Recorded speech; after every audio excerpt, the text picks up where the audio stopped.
हरे कृष्ण प्रभु जी धन्यवाद हरे प्रणाम। कृष्ण धन्यवाद प्रणाम प्रभु। आम स्टार्ट करवा।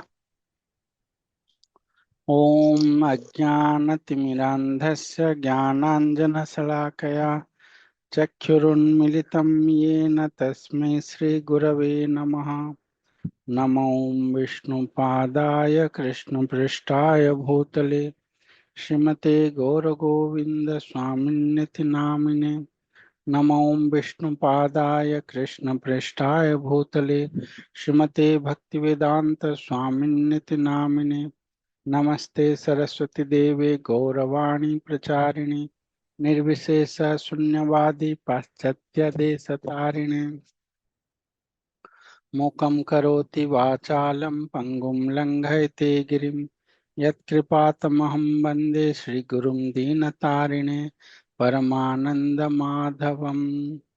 जय श्री कृष्ण चैतन्य प्रभु नित्यानंद श्री अद्वैत गदाधर शिवासादि श्री गौर भक्त वृंद।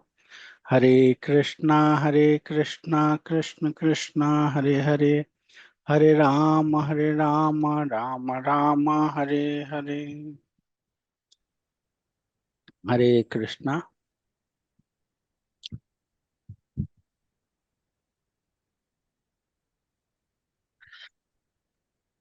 हरे आमे कृष्ण प्रभु जी धन्यवाद प्रणाम। धन्यवाद प्रणाम। आमे श्रीमद् भागवतम पाठ करुचे और श्रीमद् भागवतम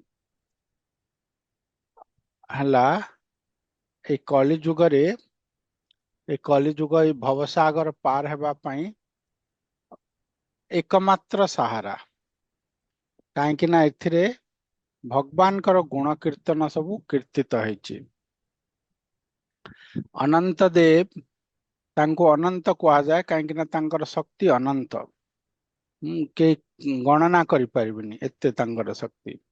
अनंत देव तांकर सहस्र मुखरे सबु बेले श्रीमद् भागवतम पाठ करचंदी।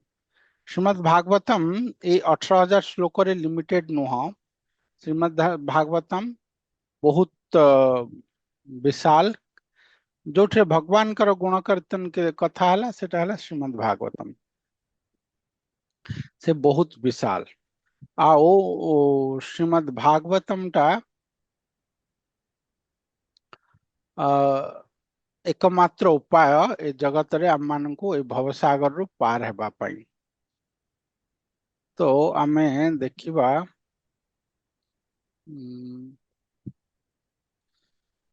श्री श्रीपाद वृंदावन चंद्र वृंदावन दास ठाकुर से मध्य लिखिचंती। श्रीपाद वृंदावन दास ठाकुर से चैतन्य भागवत लिखिचंती। से व्यासदेव जेतेले चैतन्य अवतार रे आसिले वृंदावन दास ठाकुर रूप रे आउ से चैतन्य भागवत लिखिले। श्रीमद् भागवतम है भगवान कृष्ण गुण कीर्तन। चैतन्य भागवत है भगवान गौरांगंकर कृष्ण जेतेले गौर रूप रे आसिले तांकर गुण कीर्तन। तो सेठिरे से गोटे बहुत सुंदर लिखिचंदी श्रीमद् भागवतम रो। सेटा आज आमे टिए पढिबा। सहस्र सहस्र बदन बंदो प्रभु बलराम जहाँ सहस्र मुखे कृष्ण यशोधाम। कृष्ण यशोधाम माने भगवान कृष्णकर जस तांकर गुण तांकर ग्लोरीज जहाँकर मुखरे सदा विद्यमान। जहाँ सहस्र मुख के अनंत देव बलराम करो तांकर अंश हेले अनंत देव। नित्यानंद बलराम जणे। तो वृंदावन दास ठाकुर लिखुचंदी जे बलराम अनंत देव से सबु बेले भगवान कर गुण कीर्तन करुथांती। तो तांको कहला जे कृष्ण यशोधाम।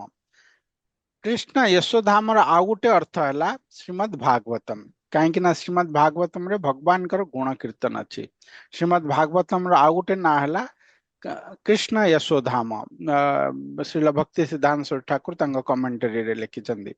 तो आमे सेही अनंत देव को प्रणाम करछे जे जहांकर मुखरे से कृष्णंकर सेवा करूचंती आउ अनंत काल माने लगातार करूचंती केबे सीज होनांती केबे बंद होनी आउ सेही कृष्ण यशोधाम हला कौन Shrimad Bhagavatam. Another meaning of Krishna Yashodhama is Shrimad Bhagavatam which is the treasure house of Lord Krishna's transcendental glories।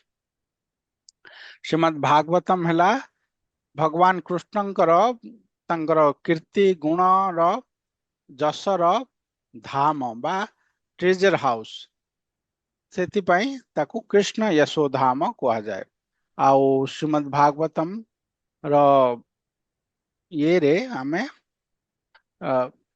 Krishna Yashodham द्वारा आमे भगवान कृष्ण को पाई परिबा सेटा ही कलिजुगर नियम श्रवणम कीर्तनम आउ आउ किछि सेकंड वे नाही फर्स्ट कहला श्रवणम कीर्तनम भक्ति पाई ए दीटा मुख्य बाकी जहा भक्ति कर किंतु श्रवण कीर्तनम सेतिरे रहिबो ही रहिबो श्रवणम कीर्तन को छाड़ी के किछि भक्ति नाही।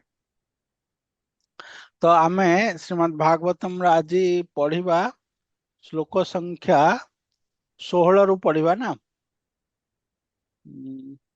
ना 16 पढ़ी सारी भगवान कर अवतार कथा सब कहूचे जे केमती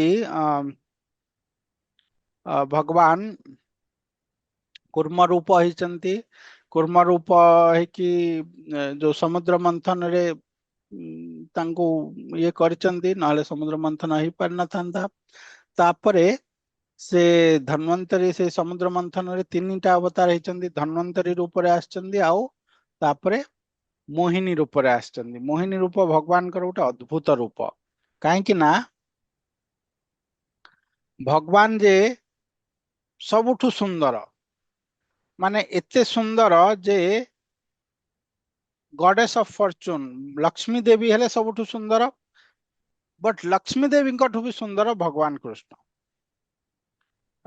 एटा केमती देखंदो गोटे अद्भुत जिनिस किए बेसी सुंदर स्त्री बेसी सुंदर ना पुरुष बेसी सुंदर आम माने गुड़ाए भ्यू रहइबो काहार कोन किंतु प्राय लोक कहबे जे स्त्री माने सुंदर कारण से माने सब बोले पुरुष अट्रैक्ट होता स्त्री सुंदर बट शास्त्र कौन कहूची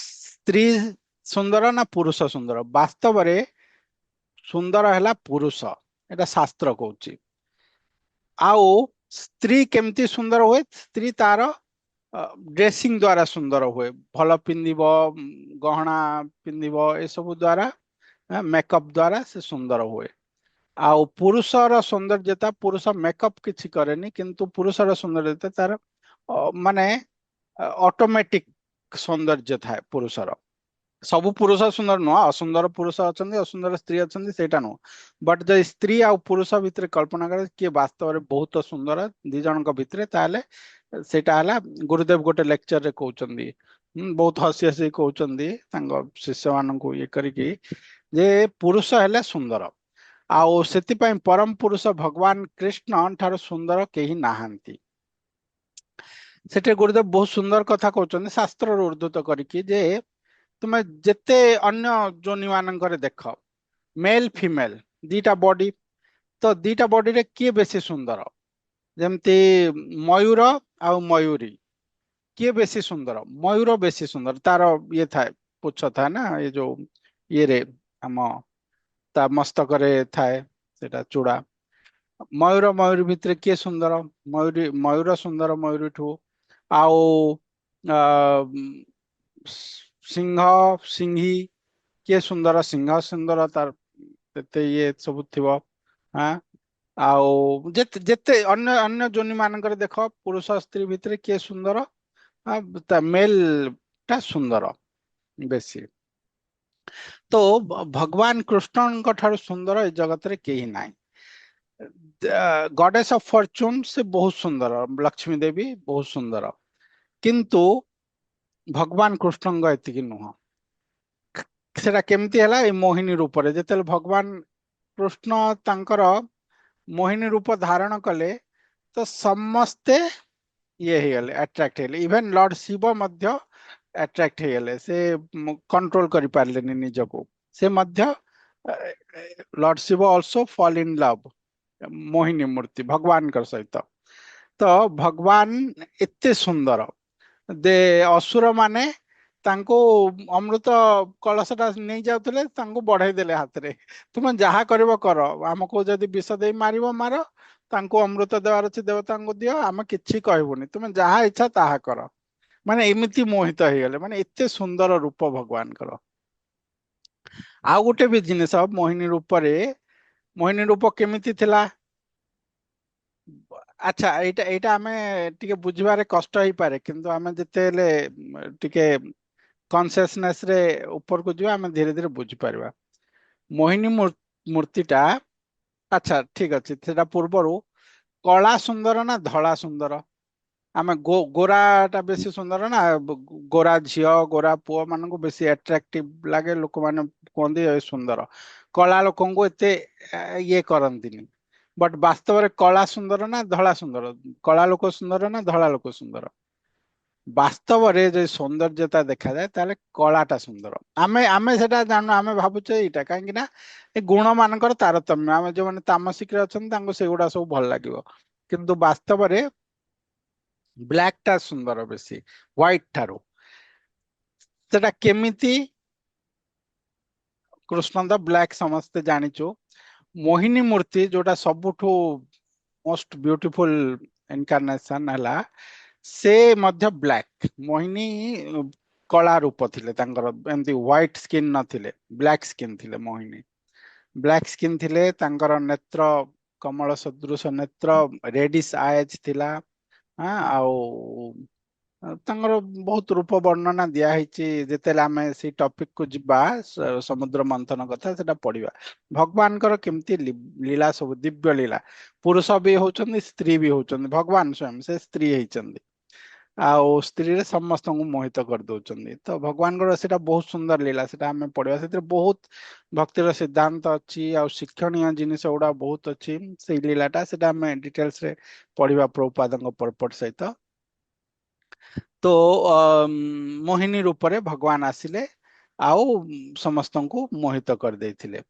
एटा हमें पढ़ी देथिले चतुर्दंश रु हमें पढ़िबा चतुर्दंश 14 नंबर अवतार टा कौन हेले भगवान एटा एमती सीरियल नुह ता भितर गुड़ाए अवतार होती गुड़ाए क्रम ये अच्छी बट सुत गोस्वामी सब अवतार कथा कहते है चतुर्दशम नारसिंहम बिभ्रदैतैर्तैन्द्रमूर्जितम ददार ददार करजैरुराविरकाम कटक्रुध्यता ददार करजैरुरा एरकाम कटक्रुध्यथा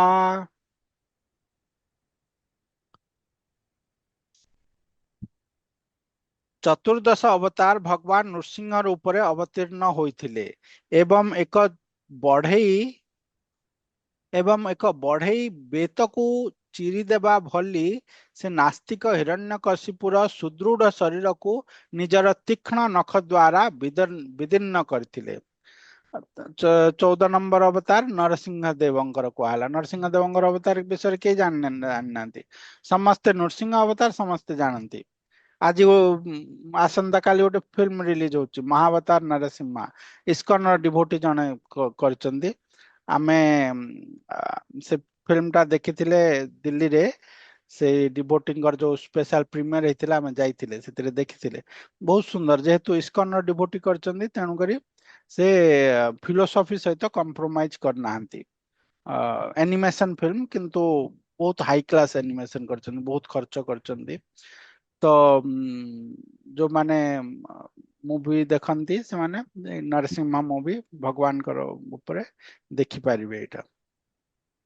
तो भगवान नरसिंह को समस्ते जानिचे कहीं ना से हेले भक्त वत्सल अवतार भगवान नरसिंह तो ସେଇ ଅବତାର କଥା କୁହାହେଲା। ସେଠିରେ ଭଗବାନ ନରସିଂହ କଣ କଲେ ନା ହିରଣ୍ୟକଶିପୁ କେତେ ବଡ ଶକ୍ତି, କେତେ ଶକ୍ତିଶାଳୀ ଥିଲା, ତା ଏତିକି ଶକ୍ତିଶାଳୀ ଜଗତରେ ଆଜି ଯାଏ ହେଇନାହାନ୍ତି। ସେ ସବୁଠୁ ରାବଣ ଭାବଣ କିଛି ନୁହନ୍ତି। ତା ରାବଣ ବହୁତ ଶକ୍ତିଶାଳୀ, କୁମ୍ଭକର୍ଣ୍ଣ ବହୁତ ଶକ୍ତିଶାଳୀ, କିନ୍ତୁ ହିରଣ୍ୟକଶିପ ଆଉ ହିରଣ୍ୟାକ୍ଷ ଏତିକି ନାହିଁ। କାହିଁକି ନା ସେମାନେ ସତ୍ୟ ଯୁଗର ଶକ୍ତି ତାଙ୍କର, ଏମାନେ ତ୍ରେତା ଯୁଗରେ ଆସିଲେ। ସତ୍ୟ ଯୁଗରେ ସବୁଠୁ ଶକ୍ତିଶାଳୀ ସେମାନେ ଥିଲେ। ଆଉ ତାର ହୃଦୟଟା ଏତେ କଠିନ ଥିଲା, ଇନ୍ଦ୍ରର ବଜ୍ର ମଧ୍ୟ ଭାଙ୍ଗି ଯାଉଥିଲା, ତା ହୃଦୟକୁ ବିଦୀର୍ଣ୍ଣ କରିପାରୁନଥିଲା। ସେଇ ସେଇ ବଜ୍ର ରୁ ଅଧିକ ଶକ୍ତିଶାଳୀ ହୃଦୟକୁ ଭଗବାନ ନରସିଂହ ତାଙ୍କ ନଖରେ ଫାଡି ଦେଇଥିଲେ। ଯେମିତି ଗୋଟେ କାର୍ପେଣ୍ଟର ଯେ ବଢେଇ ବେତକୁ ଫାଡି ଦିଏ, ଭଗବାନ ସେମିତିଆ ତାଙ୍କ ନଖରେ କରିଦେଇଥିଲେ। ନରସିଂହ ଅବତାର, ନରସିଂହ ଅବତାର ଯୋଉଟା ପ୍ରହ୍ଲାଦ ମହାରାଜଙ୍କର କଥା ସପ୍ତମ ସ୍କନ୍ଧରେ ବହୁତ ଡିଟେଲ୍ସ ରେ ଅଛି। ଆମେ ବହୁତ ଡିଟେଲ୍ସ ତ ନୁହଁ, ସେଟା ଆହୁରି ଅନ୍ୟ ପୁରାଣ ମାନଙ୍କର ଡିଟେଲ୍ସ ଅଛି, ବଟ୍ ଭାଗବତମରେ ବି ବହୁତ ସୁନ୍ଦର ଭାବରେ ଦିଆଯାଇଛି।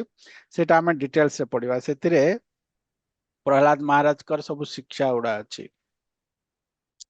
ତାପରେ ନରସିଂହ ଅବତାର ହେଲା ପରେ କଣ କଲେ, ପଞ୍ଚଦଶ ବରାହ ରୂପ ପରେ ନରସିଂହ ହେଇଥିଲେ, କିନ୍ତୁ ବରାହଟା ସେକେଣ୍ଡରେ କହିଲେ, ଏବେ ନରସିଂହଟା 14 ନମ୍ବରରେ କହିଲେ। ପଞ୍ଚଦଶମ ବାମନକಂ ପଞ୍ଚଦଶମ ବାମନକಂ कृत्वा कृत्वागादध्वरं बलेः पदत्रयं याचमानः प्रत्यादित्सोस्त्रिपिष्टपम्। हरे कृष्ण। पंचदश अवतार भगवान एक बामन ब्राह्मण रूप धारण करथिले एवं महाराज बलिंकर यज्ञशाला को जाइथिले। जदिओ से तीन लोकर राज्य चाहूथिले तथापि त्रिपाद भूमि दान मागिथिले। भगवान को त्रिविक्रम कहा जाए, भगवान बामन देव को। कहीं ना तांकर अद्भुत भगवान बामन लीलाटा बहुत सुंदर लीला। एठिरे एते सबु माने पढ़िबे छाड़ी पारबे। एटा नवम स्कंदर अछि। धीरे धीरे ग्रेजुअल आमर कॉन्शियसनेस को अपलिफ्ट करा जाउची। नवम स्कंद परे दशम स्कंदटा आरंभ हो, जो भगवान कृष्णଙ୍କର गुह्य लीला सब अछि। आमर सब रास लीला अछि, ए सब अछि। तेणु करी नवम स्कंद पर्यंत आम मनरु सब डाउट क्लियर हो जार अछि भगवान को लेकिन, से supreme personality of godhead. जे पर्यंत आमे माने प्रभुपाद कहउचंदी तांकर जो एटा अपन जदि पढ़िबे, जो इंट्रोडक्शन टा प्रीफेस टा प्रभुपाद लिखिचंदी, सेतिरे प्रभुपाद कहउचंदी जे नवम स्कंद पढ़ी सारला बेले जने ऑलरेडी गोटे प्योर डिवोटी हो जाइथिबो, तापर से 10th कैंटो को जीवो। आमर तो से क्वालिफिकेशन नहीं, किंतु आमे सिंपल हार्ट रे सेटा ट्राई करिवा। जदिओ आमे न पारिबा, जदिओ आमे सेते क्वालिफाइड न हूं, बट स्टिल कृपा रो बळ बहुत। जदि कृपा हेबो आमे किछटा अचीव करि पारिबा। तेणु आमे बहुत सीरियसली श्रीमद् भागवतम को श्रवण करिबा, सो दैट नवम स्कंद पढ़ला बेल को आमर हार्ट टा पूरा प्यूरिफाई हो जाइथिबो, सो दैट आमे दशम स्कंदर से अमृतटा पान करिबा। आउ नवम स्कंदरे बलि महाराज कर चरित्र अछि, बामन देवंकर बहुत सुंदर चरित्र, पढ़ले छाड़ी पारिबेनी, माने प्योर अमृत। आउ सेटा जेतेले पढ़ी भगवान केमती काम करचंदी, भगवान को बुझीगले तांगर कर्म उड़ा पढ़िले खाली अमृत लागिवो। भगवान को आगो बुझिबाउ पड़िबो, नहले जो माने डायरेक्ट दशम स्कंद पढ़ंती कोन तांगर अपराध उड़ा हुए, भगवान एमती काम करचंदी, भगवान काई चोरी करथिले, भगवान वस्त्र चोरी कले, ए सब जिनिस सब आसीबो। भगवान काहे की राधारानी गोपी को छाड़ी की चली गले, मथुरा पळेले, द्वारका पळेले, काहे वृंदावन आसले, ए सब से केते कष्ट पाइले, ए सब भावना उड़ा आसीबो। काहे ना आमे भगवान को एजा बुझिने, भगवान के सेटा आमे जानिने एजा, तो भगवान को आगो बुझा होची। तो श्रीमद् भागवतम रो प्रत्येक श्लोक, प्रत्येक वर्ड, प्रत्येक शब्द हेले भगवान करो, स्वयं भगवान से आमर हृदय को क्लीन करिवे। आम भल भाव केवल सिंपल हार्ट रे हम्बल है कि सुनिबा श्रवण करवा आउ प्रार्थना करवा भगवान को श्रीमद् भागवतम को आचार्य मान को से माने कृपा कले आमे सब बुझी पारिबा। तो श्रीमद् भागवतम रे ए जो अ, बामन रूपटा बहुत सुंदर आमे सेटा डिटेल से पढ़िबा। गोटे सेकंड टिके होल्ड करंतु क्षमा करिवे जने टिके अपेक्षा रे थिले तो प्रभु जने तेणु करी मते उठेबा पड़ला। तो बामन रूप तापरे वामन रूप परे टेक्स्ट 20 अवतारे षोडशमे पश्यन् ब्रह्मा द्रुहो नृपान् त्रिसप्त कृत्वः कुपितो निक्षत्रामकरोन्महीम्। तापरे षोडश अवतार रे भगवान भृगुपति रूप रे अवतीर्ण होई 21 बार पृथ्वीर समस्त क्षत्रियों को संहार करथिले। कारण से माने ब्राह्मण मानक बुद्धिजीवी वर्गंक प्रति द्रोह आचरण करथिले। तेणु से भृगुपति अत्यंत क्रोधित होई से मानक संहार करथिले। परशुराम कर अवतार हाँ से एटा 16 नंबर अवतार कहले परशुराम रूप रे आसिकी ए पृथ्वी को 21 बार क्षत्रिय शून्य करथिले। 21 बार जे राजा हम ताको मारि दउथिले माने राज्य मान को जायकी सब क्षत्रिय मान को मारि दउथिले। एटा को जुगरे एटा हमर सत्य सत्य जुगर घटना एटा बुझल ना। से समय भी एमती उत्पात चलथिला पाप गुड़ाक जो मैंने पावर रे आस जाउथिले सब पाप करुथिले ब्राह्मण मान को कष्ट दउथिले क्षत्रिय माने। तो परशुराम अवतार रे आसिके परशुराम हेले भगवान कर सत्यावेश अवतार अवतार रे आसिके क्षत्रिय शून्य करथिले।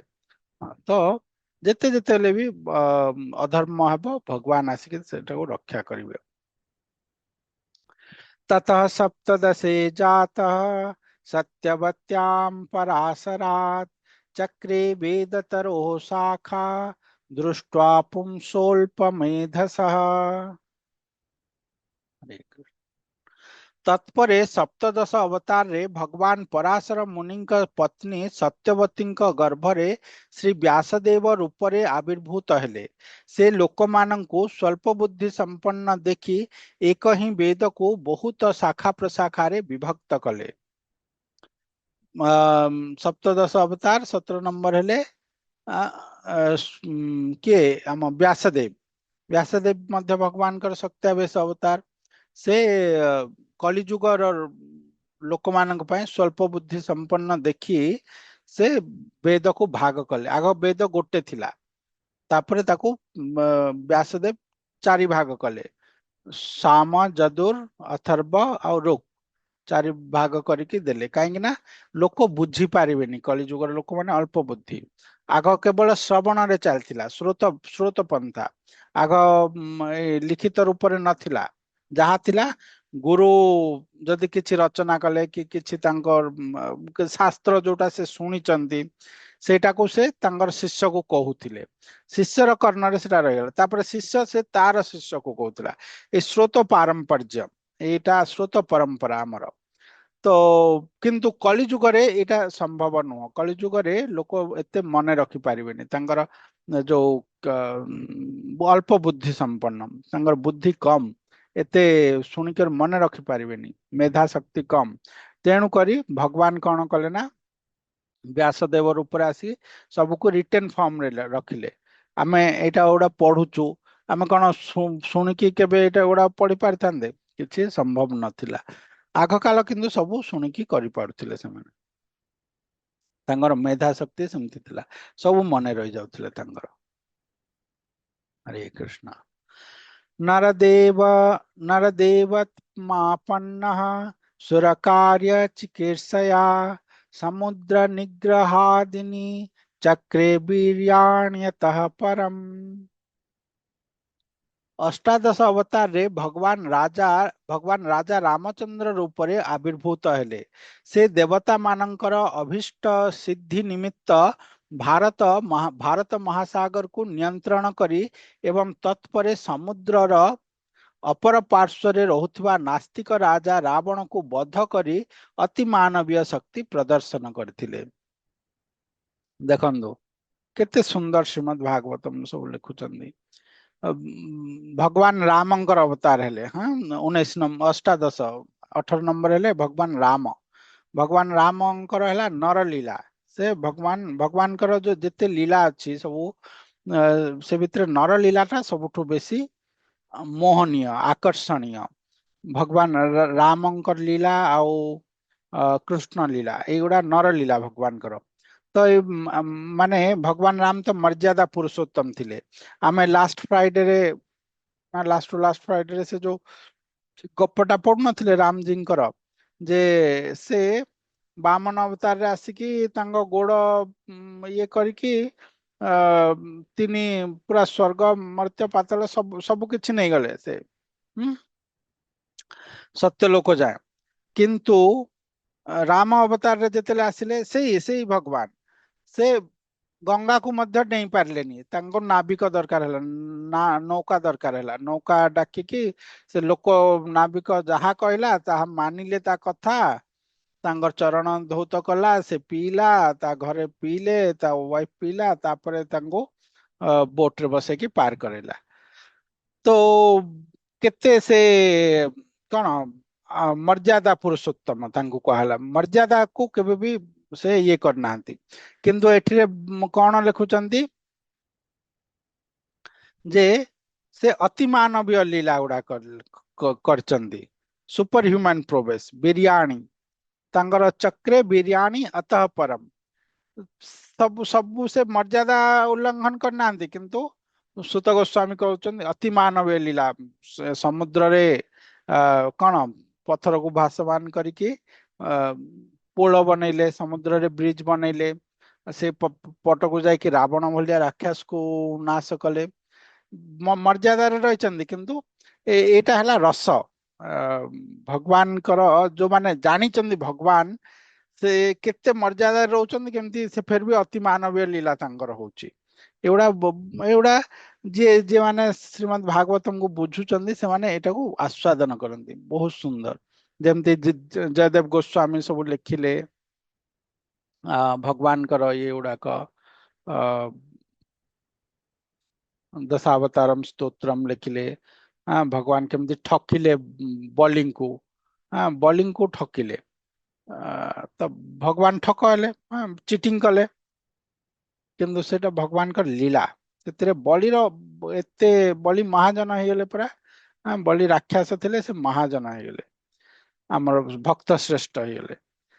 ତାପରେ ଚୋରାଷ୍ଟକମ୍ ଲେଖୁଛନ୍ତି ବିଲ୍ୱା ମଙ୍ଗଳ ଠାକୁର, ଭଗବାନଙ୍କୁ ଚୋର ବୋଲି ଗାଲି କରୁଛନ୍ତି। ତ ଏଇଗୁଡା ସବୁ ରସ, ଗୁଡାଏ ରସ। ତ ଭଗବାନ ରାମ ସେ ଆସିକି ଏଠିରେ ଅତି ମାନବୀୟ ଲୀଳା କରିଛନ୍ତି। ରାମଙ୍କ ଅବତାରଟା ନବମ ସ୍କନ୍ଧରେ ଅଳ୍ପ ଅଛି, ସେଟା ଆମେ ପଢିବା। କାହିଁକି ନା ରାମଙ୍କ ଅବତାର ରାମାୟଣରେ ଟୋଟାଲ ବିଶେଷ ରୂପରେ ଅଛି, ଆଉ ଏଠିରେ ଶ୍ରୀମଦ୍ ଭାଗବତମରେ ଅଳ୍ପ କିଛି ଅଛି। एकोनविंशे विंशति में वृष्णिषु प्राप्य जन्मनि रामकृष्णामिति भुवो भगवान हरध्वरम। ऊनविंश एवं विंश अवतार रे भगवान श्री बलराम और श्री कृष्ण रूपरे जदुवंशर वृष्णि परिवार रे अवतीर्ण हेले एवं एहीपरि भावरे से पृथ्वीर भार हरण कले। वृष्णि परिवार हेले नंद महाराज कर परिवार। जदुवंश हला से जदुवंशर डिफरेंट ये कौन डिविजन थिला जदुवंशर। देवकी कंस एमाने सबू जदुवंशी थिले। माने वृष्णि जदुवंशीर वृष्णि ये थिले। नंद महाराज माने सबू वृष्णि थिले। तो सेई तांको ये रे किए आसिले भगवान कृष्ण बलराम दी जन भगवान अवतरित होइकी धरा भार को अपसरण कले। तो ପୃଥିବୀର ଭାର ହରଣ କଲେ ଭଗବାନ କୃଷ୍ଣ ଆଉ ବଳରାମ। ଆଉ ଦଶମ ସ୍କନ୍ଧରେ ସେଇ ଭଗବାନ କୃଷ୍ଣଙ୍କର ଲୀଳା ହିଁ ସମ୍ପୂର୍ଣ୍ଣ ରୂପରେ ଦିଆ ହେଇଛି। ସେଇଟା ଆମେ ଦଶମ ସ୍କନ୍ଧ ଯେତେବେଳେ ହେବ ପଢିବା।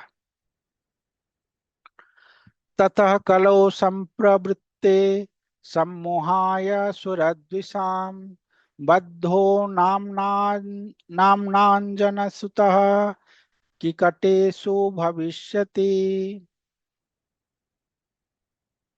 ତତ୍ପରେ କଳିଯୁଗର ପ୍ରାରମ୍ଭରେ ଅଞ୍ଜନାଙ୍କ ପୁତ୍ର ରୂପେ ଭଗବାନ ବୁଦ୍ଧ ରୂପରେ ପ୍ରଭୁ ଗୟା ପ୍ରଦେଶରେ ଆବିର୍ଭୂତ ହେବେ। ଭଗବତ ବିଦ୍ୱେଷୀ ମାନଙ୍କୁ ସମ୍ମୋହିତ କରିବା ହେବ ତାଙ୍କର ଆବିର୍ଭାବର ଉଦ୍ଦେଶ୍ୟ। ଏଇଟା ଶ୍ରୀମଦ୍ ଭାଗବତମ, ଏଠିରେ କଳିଯୁଗର କଥା କୁହାହେଲାଣି। ଏଇଟା କେତେବେଳେ ଆରମ୍ଭ ହେଇଥିଲା? କଳିଯୁଗର ଆରମ୍ଭ ଜଷ୍ଟ ହଉଥିଲା ଭଗବାନ କୃଷ୍ଣ ଗଲା ପରେ ଦ୍ୱାପର ଯୁଗରେ, କିନ୍ତୁ କଳିଯୁଗର କଥା କୁହାହଉଛି ଯେ କଳିଯୁଗରେ ଏଠିରେ ୱିଲ୍ ଏପିୟର, ଆବିର୍ଭାବ ହେବେ ବୁଦ୍ଧ ରୂପରେ ଗୟାରେ। ସେଟା ହେଲା ନା ନାଇଁ ଆମେ ଦେଖୁଛେ ନା ଏବେ ବୁଦ୍ଧ ଦେବ ଆସିଲେ ଗୟାରେ, ବୁଦ୍ଧ ଧର୍ମ ପ୍ରଚାର କଲେ।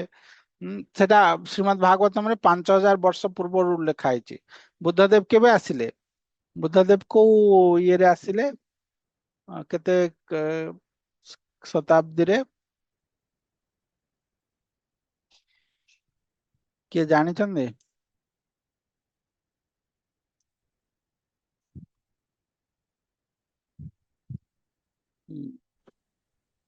249 BC ରେ। ଏବେ ହେଲା 2500 AD ଚାଲିଛି, 2025 AD ଚାଲିଛି ନା। ତ 249 BC ମାନେ ଆପଣଙ୍କର 2000, ସେଇ 2250 75 ଇଏ, ବୁଝିଲେ? ମାନେ ମାତ୍ର 2275 ବର୍ଷ ପୂର୍ବରୁ ବୁଦ୍ଧଦେବ ଆସିଥିଲେ ଏଠିକି। କିନ୍ତୁ ଶ୍ରୀମଦ୍ ଭାଗବତମ କେବେ ଲେଖା ହେଇଛି? 5000 ବର୍ଷ ପୂର୍ବେ। ତ ସେ ସମୟରେ ଫୋରକାଷ୍ଟ ଗୁଡା ଲେଖା ହେଇଛି ଯେ ବୁଦ୍ଧଦେବ ଆସିବେ। ତାପରେ ଅଛି କଲ୍କିଙ୍କର ଅବତାରର ବି ଅଛି। ତାପରେ ବୁଦ୍ଧଦେବ କଲ୍କି ଆସିଲା। ତାପରେ ଏଠି ନାହିଁ, କିନ୍ତୁ ପରେ ଅଛି ଆମର ଏକାଦଶ ନା ଦ୍ୱାଦଶ ସ୍କନ୍ଧରେ ଡିଟେଲ୍ସ ଅଛି କଳିଯୁଗରେ କୋଉ କୋଉ ମାନେ ଆସିବେ। ଚାଣକ୍ୟର କଥା ଲେଖା ହେଇଛି, ଚାଣକ୍ୟ ଆସିବେ, ନନ୍ଦବଂଶ ଧ୍ୱଂସ ହେବ। ସେଗୁଡା ବହୁତ ମାନେ ମୁସଲିମ ମାନେ ଆସିବାର ପୂର୍ବ, ଆଉ କିଛି ପୂର୍ବ ପର୍ଯ୍ୟନ୍ତ ସବୁ ରାଜାଙ୍କର ଲେଖା ହେଇଛି, ବଂଶାବଳୀ ଲେଖା ହେଇଛି ଏଇ ଶ୍ରୀମଦ୍ ଭାଗବତମରେ। ଆଉ ସେଇଟା ଆମେ ଯଦି ଦେଖିବା ହେଲେ ସବୁ ସେୟା ଘଟିଛି। କିଏ ରାଜା ହେବ, କିଏ ତାର ରାଜାକୁ ମାରିକି ସେନାପତି ରାଜା ହେବ, ସେ ସବୁ ଲେଖିଛନ୍ତି। ମେନ୍ ମେନ୍ ସବୁ ଇଏ ମାନଙ୍କର, ଷ୍ଟେଟ ମାନଙ୍କର ସେ ସମୟରେ ଯେତେ ଥିଲା। ତ କଳିଙ୍ଗ, ପାଟଳିପୁତ୍ର ସବୁ ଜାଗାର ସବୁ ଇଏରେ। ତ ସେଗୁଡା ସବୁ ଶ୍ରୀମଦ୍ ଭାଗବତମରେ ଅଛି। ଆମେ ସେଟା ସେଇଠିକି ଗଲେ ଦେଖିବା ସେଗୁଡାକ। ତ ଶ୍ରୀମଦ୍ ଭାଗବତମର ଅଥେଣ୍ଟିସିଟି ଟା ଦେଖନ୍ତୁ 5000 ବର୍ଷ ପୂର୍ବେ, କିନ୍ତୁ ଏବେ ଯୋଉଗୁଡା ଘଟୁଛି ସବୁ କିଛି ସେଠିରେ ଲେଖା ହେଇଛି। ଯାହା ଯାହା ଲେଖା ହେଇଛି ଅକ୍ଷରେ ଅକ୍ଷରେ ସତ। କଳି ଯୁଗରେ କଣ ସବୁ ହେବ ସବୁ ଲେଖି ଦେଇଛନ୍ତି, ଆଉ ସେ ସବୁ ହିଁ ଏବେ ଘଟୁଛି। ଇଭେନ୍ ସବୁ ନାଁ ସହିତ ଲେଖି ଦେଇଛନ୍ତି। ସେମିତି ଅଞ୍ଜନାଙ୍କର ପୁତ୍ର ରୂପରେ ବୁଦ୍ଧଦେବ ଆସିଲେ ବୁଦ୍ଧଦେବ। କଲ୍କି ଅବତାର ଆସିବେ, ସେଟା ବି ଲେଖା ହେଇଛି। ତ ଏଠି ପ୍ରଭୁପାଦଙ୍କର ବହୁତ ସୁନ୍ଦର ଇଏ ଅଛି, ଭାବାର୍ଥ ଅଛି ଏଇ ଜିନିଷ ଉପରେ ଯେ ବୁଦ୍ଧଦେବ କଣ କରିବେ ନା ଭଗବତ ବିଦ୍ୱେଷୀ ମାନଙ୍କୁ ସମ୍ମୋହିତ କରିବେ, ବା ଏଇ ମାୟାବାଦ ଫିଲୋସଫିଟା ଦେବେ। ସେ ବେଦକୁ ଅସ୍ୱୀକାର କରିବେ ନା, ତ ଭଗବାନ ହେଇକି ବେଦ ତ ତାଙ୍କଠୁ ବାହାରିଛି, ଅସ୍ୱୀକାର କେମିତି କରୁଛନ୍ତି? ସେଇଟା ପ୍ରଭୁପାଦ ବହୁତ ସୁନ୍ଦର ବୁଝେଇଛନ୍ତି, ଆପଣ ମାନେ ପଢିପାରିବେ। ଆମେ ସର୍ଟଲି କହିବା ଯେ ସେ ସମୟରେ ବେଦର ନାଁରେ ବହୁତ ପାପ ହଉଥିଲା, ତେଣୁକରି ସେ ଆସିକି ବେଦକୁ ନିନ୍ଦା କରିଥିଲେ, ବେଦକୁ ମୁଁ ମାନୁନି କରିକି। ଆଉ ମାନେ ନାସ୍ତିକ ଧର୍ମଟା ପ୍ରଚାର କଲେ, ବୌଦ୍ଧ ଧର୍ମ। ତାପରେ ଶଙ୍କରାଚାର୍ଯ୍ୟ ଆସିକି ପୁଣି ବେଦକୁ ଉତ୍ଥାପନ କଲେ। ଭଗବାନଙ୍କ ଲୀଳା ସବୁ ସମୟ ସମୟ ଅନୁସାରେ ଭଗବାନ ଚାହାନ୍ତି ସମସ୍ତେ ସବୁ ଜୀବର ଉଦ୍ଧାର ହଉ। किंतु समय अनुसार जो ये हुए से हिसाब रे भगवान अवतरित ହେଇକି उद्धार करती। तो एटा भी दरकार, बुद्ध अवतार भी दरकार, आउ कल्कि अवतार भी दरकार, सबू किछि दरकार। तो काହାର कौन प्रश्न अछि कि 3 मिनिट रहिला आमर जेहेतु एगुड़ा चलची तो आम टे अधिका ये कर दौचे श्रवण। कार किछि प्रश्न अछि? कृष्ण प्रभु जी दंडवत प्रणाम प्रभु धन्यवाद जी। मैडम। आज्ञा। देखो वो ସବୁବେଳେ ରାମଙ୍କୁ ଧ୍ୟାନ କରନ୍ତି, ସେ କଣ ନର ଅବତାର ରାମ ନା ରାଧା ରାଧିକା ରମଣ ଯୋଉ କୃଷ୍ଣ, ସେଇଟାକୁ କାହାକୁ ଧ୍ୟାନ କରନ୍ତି? वो आम जो हरे कृष्ण महामंत्र रे ना कौन ଏ कोउथरे ମାନେ किए ଶିବ। ध्यान करती? शिवजी। ଆଜ୍ଞା। ହଁ। शिवजी जो ध्यान करती भगवान राम, मर्यादा पुरुषोत्तम भगवान राम को, से माने रामंकर अवतार भगवान कर सबु किछि समान भगवान को पई से जणे ना, किंतु किए कहा को ये रे बेसी आकृष्ट हो जाए। भगवान शिवजी भगवान राम को प्रति बहुत आकृष्ट, तांकर आराध्य से सबले राम नाम करती। तो आमर बहुत भक्त अच्छा जो माने राम भक्त, महाप्रभुଙ୍କର ସମୟରେ ବି ସେ ସବୁ ଥିଲେ। ଯେମିତି महाप्रभु टेस्ट करथिले काकू मुरारी गुप्तଙ୍କୁ, मुरारी गुप्तଙ୍କୁ कहले तुमे रामଙ୍କୁ पूजा करथिले से, किंतु महाप्रभुଙ୍କର भक्त। महाप्रभु कहले जे रामଙ୍କୁ छाड़ आउ कृष्ण कृष्ण हुआ। तो से गोटे राति ट्राए कले, सकाळु आसी कहले जे मते आज्ञा दियंतु मु गंगारे झास देवी, मु तो मो तुंड छाड़ी पारुनी राम नाम टा, मु कोन करिवि। तो महाप्रभु कहले मु तुमको परीक्षा करथिली, तुमर राम भक्ति ही श्रेष्ठ, तुम्हें से राम भक्ति रे ही सब किछि पाइबो। तो केते ऐकांतिक भक्ति हनुमान, हनुमान को आमे देखु सेटा गरुडंकर से स्टोरीटा अछि ना, से स्टोरीटा आमे काली कहबा, आज समय हो जाइछि जे गरुड़ केमती जाइकी भगवान टेस्ट कले। तो हनुमान कर ऐकांतिक भक्ति जेतेले हनुमान आसिले भगवान कृष्ण रूप रे नाहंती, राम रूप रे तांको दर्शन देले।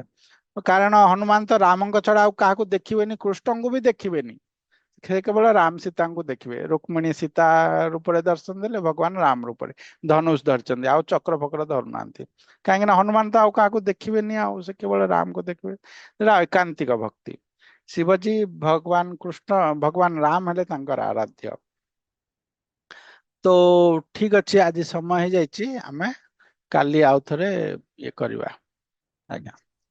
हरे कृष्ण प्रभु दंड हरे कृष्ण, प्रणाम। धन्यवाद मैडम। प्रभु जी रेकॉर्डिंग आम पछरे कोडे माने सुनी पारू यूट्यूब रे कोडे?